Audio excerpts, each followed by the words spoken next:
Marami pang bayan sa Bangsamoro Autonomous Region and Muslim Mindanao ang magkakaroon ng ospital ayon kay MP Hashemi Dilangalen, ang chairperson ng Committee on Health ng BTA Parliament. Samantala, may susundin naman na time frame para sa konstruksyon ng 4 na ospital sa bayan ng Datublas, Sinswat, South Ubian, Northern Kabuntalan at Masyo. Ngayong aprobado na ng BTA ang mga panukala hinggil sa pagtatayo ng mga pagamutan sa nabanggit na lugar. Ang detalye sa report. Isa sa mga tagumpay na itinuturing ni MP Hashemi Dilangalen sa pinamumunuan nitong Committee on Health ay ang pagsasabatas sa Parliament Bill Numbers 99, 123, 139 at 257. Sa ilalim ng BTA Bill Number 99, itatayo ang 50-bed Level 1 General Hospital sa South Ubian, Tawi-Tawi. Sa ilalim naman ng BTA Bill Number 123, magtatayo ng Pura Municipal Hospital sa Barangay Pura, Datublas, Sinswat, Maguindanao del Norte na isang 20-bed capacity na pagamutan. Ang Parliament Bill Number 139 ay ang pagkakaroon ng Level 1 General Hospital sa Northern Kabuntalan, habang ang Parliament Bill Number 257 ay ang konstruksyon ng Alim Abdul Aziz S. Mimbaltas Memorial Hospital sa Masyo, Lanao del Sur na isang 50-bed General Hospital.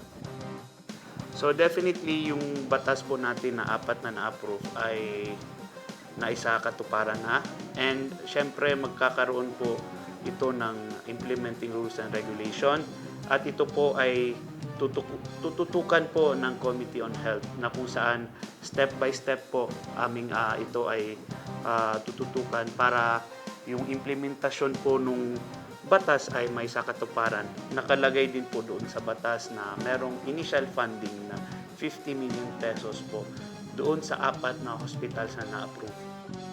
Matapos aprubahan ng BTA Parliament at lagdaan ni Chief Minister Ahod Ibrahim at Speaker Pangalian Balindong ang mga panukalang batas, 12 ng Disyembre, susunod na ang konstruksyon ng mga pagamutan.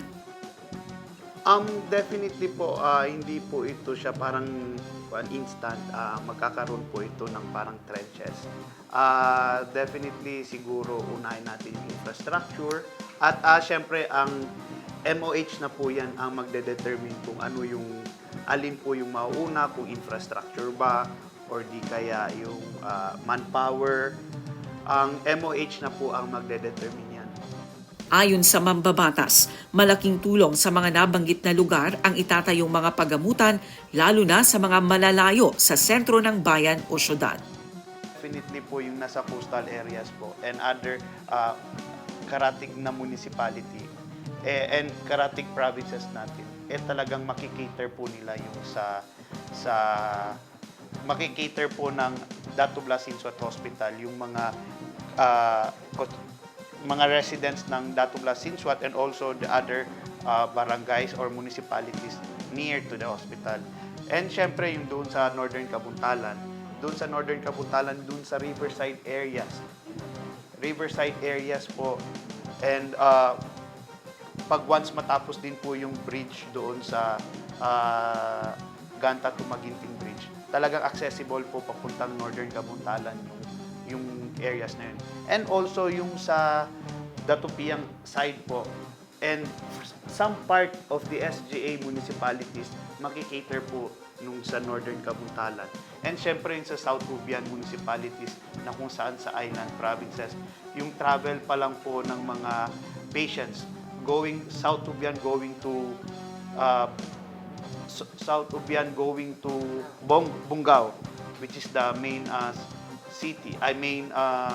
Kumbaga pa nandun yung IPHO and yung hospital.